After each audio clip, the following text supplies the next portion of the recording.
နတ်ပြည်နဲ့ပါမှားသွားနိုင်တယ်လူပြည်ရဲ့အလှတရားများနံပါတ်1တဲပင်လေကျွန်း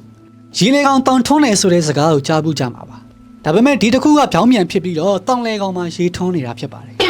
အခုမြင်နေရတဲ့ရေကန်လေးကတော့ဖျားဆူတဲကန်နိုင်ရအလဲမှာတည်ရှိနေတဲ့ကြမ်းကြမ်းမှန်မှန်အိုအေစစ်လေးပဲဖြစ်ပါတယ်ဒီရေကန်လေးကတော့ဂေါ်ဘီတဲကန်နိုင်ရအလဲမှာတည်ရှိပြီးတော့ချင်းမင်းဆက်လက်ထက်လောက်ကလေးကတည်ရှိနေခဲ့တယ်လို့သိရပါတယ်ဒီနေရာလေးကကန္နာရခီးသွားတွေအတွက်နားခုစရာနေရာလေးတစ်ခုဖြစ်ခဲ့ပြီးတော့အခုကတော့အရင်ထက်တောင်ပိုပြီးစီကားနေပါပြီအနာဂတ်မှာဆိုရင်ဟိုတယ်တွေပါဆောက်လာဖို့ရှိနေတာကြောင့်ကဘာလက်ခီးသွားတွေအတွက်လည်းစိတ်ဝင်စားစရာနေရာလေးတစ်ခုဖြစ်လာအောင်ပါလူချင်းမတို့လည်းကန္နာရထဲမှာ Oasis တွေ့ခဲ့ရင်ဓာတ်ပုံမှာတွေ့ရလိုက်ကြဖို့အကြံပေးချင်ပါနံပါတ်2နေကတော့ Sagiria နန်းတော်ပါဒီနေရာလေးကတော့အေယာမကြောက်တုံးကြီးတစ်ခုပေါ်မှာနိဗ္ဗာန်ပုံလေးပဲဖြစ်ပါတယ်စီရီလန်ကာမှာတည်ရှိပြီးတော့အရင်က Lion Rock နန်းတော်ဟောင်းကြီးဆိုပြီးလူသိများပါတယ်တစ်တော်တွေကနေမီတာ200လောက်ထိုးထွက်နေတဲ့ကြောက်တုံးကြီးပေါ်မှာရွာလေးတရွာတစ်ပွဲဖြစ်နေတာပါအရင်တော့ဒီနေရာကြီးက Lion Rock လို့ခေါ်တဲ့နန်းတော်ဟောင်းကြီးတစ်ခုဖြစ်ပါတယ်လှပခံရတဲ့ဘိတုကလက်ရတွေနဲ့ပြည့်နှက်နေပြီးတော့နိုင်ငံဆေးရေးပကြီးတွေကြောင့်လည်းထင်ရှားပါတယ်လက်ရှိကတော့ကြောက်တုံးပေါ်မှာဒေသခံတချို့နေထိုင်နေပြီးတော့တီးပင်စားပင်တချို့လည်းစိုက်ပျိုးထားပါတယ်ဒီလိုမျိုးကြောက်တုံးကြီးပေါ်မှာနေပြီးတော့တီးပင်စားပင်တွေစိုက်ပျိုးခြင်းနဲ့ဆိုရင်တော့မြမဩဘာကိုလည်းမမေ့ကြဘူးတိုက်တွန်းချင်ပါတယ်နံပါတ်3မြောက်ရီပူဆန်ဂျပန်နိုင်ငံကနာဂါနိုစီရင်စုအတွင်းမှာတည်ရှိတဲ့အွန်ဆန်လို့ခေါ်တဲ့ရေပူဆန်လေးကတော့လူချင်းမင်းတို့ရဲ့အမျိုးတွေကြောင့်နာမည်ကြီးတယ်ဒီရေပူဆန်လေးကတော့မြောက်တင်နဲ့တကိုင်းနဲ့တူဆိုင်ရမှာဖြစ်ပြီးတော့ဒီမြောက်တွေကြောင့်ပဲပိုပြီးဆွဲဆောင်မှုရှိနေတာပါအေးခဲနေတဲ့ရာသီဥတုကြီးမှာနှင်းဖုံးနေတဲ့ညောက်ကလေးတွေကိုထိုင်ကြည့်ရတာကဒီရေပူဆန်ရဲ့အရသာပဲဖြစ်ပါတယ်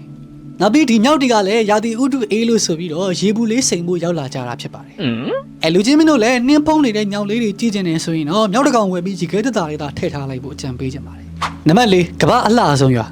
ဘယ်နေရာရောက်အလှနေပနေတာပဲမြင်ကျင်နေဆိုရင်တော့ဆွစ်ဇာလန်နိုင်ငံမှာတည်ရှိတဲ့ Grindelwald ဆိုတဲ့ရွာလေးနဲ့မိတ်ဆက်ပေးကြပါတယ်ဒီရွာလေးကတော့ကမ္ဘာပေါ်ကအလှဆုံးနေရာတွေထဲကတစ်ခုဖြစ်ပြီးတော့မျက်တောင်မခတ်ချင်လောက်အောင်လှတယ်လို့ဆိုပါတယ်တောင်နေကြားထဲမှာတည်ထားတဲ့ရွာလေးဖြစ်ပြီးတော့ပကြီးကားတစ်ချက်တည်းရောက်သွားတယ်လို့ခန်းစားသွားရမှာပါ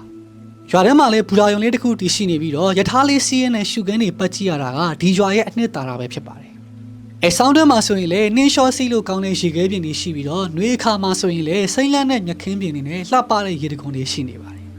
တကယ်လည်း AI နဲ့လှုပ်ထားသလားထင်အားလောက်ကိုစိတ်ကူးရင်ဆန်တဲ့ရွာလေးတရားပဲဖြစ်ပါတယ်နံပါတ်5ညောင်ဦးဖီးကျွန်းဒီနေရာလေးကိုရုတ်တရက်ကြီးလိုက်မယ်ဆိုရင်မော်ဒိုက်လိုဘာလိုထင်သွားနိုင်ပါတယ်တကယ်တော့ဒီနေရာလေးကမြန်မာနိုင်ငံထဲမှာပဲရှိနေတဲ့ညောင်ဦးဖီးကျွန်းကြီးပဲဖြစ်ပါတယ်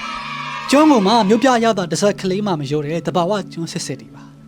Wi-Fi နဲ့ internet တွေလည်းမရှိတာကြောင့်အလုပ်တွေပြစ်ပြီးအနားယူခြင်းတဲ့သူတွေအတွက်နိဗ္ဗာန်ပုံလေးတစ်ခုပဲဖြစ်ပါတယ်။ပင်လယ်သဘာဝနဲ့ရေရောက်လှပကိုတဝါကြီးခန်းစားနေမှာဖြစ်ပြီးတော့ပြလှည့်နေတဲ့ပင်လယ်ရေတွေကြောင့်လည်းကမ္ဘာလက်ခီးသွားတွေရဲ့အကြိုက်ဖြစ်လာခဲ့ပါတယ်။တကယ်လည်းဒီနေရာကိုမြန်မာနိုင်ငံသားတွေထက်နိုင်ငံသားတွေကတော့ပို့ပြီးတော့အရောက်များသေးပါတယ်။အဆုံးလေးကြည့်ပြီးရတဲ့အတွက်အားလုံးကိုကျေးဇူးတင်ပါတယ်။ Unity, unity, unity, unity, more yoga.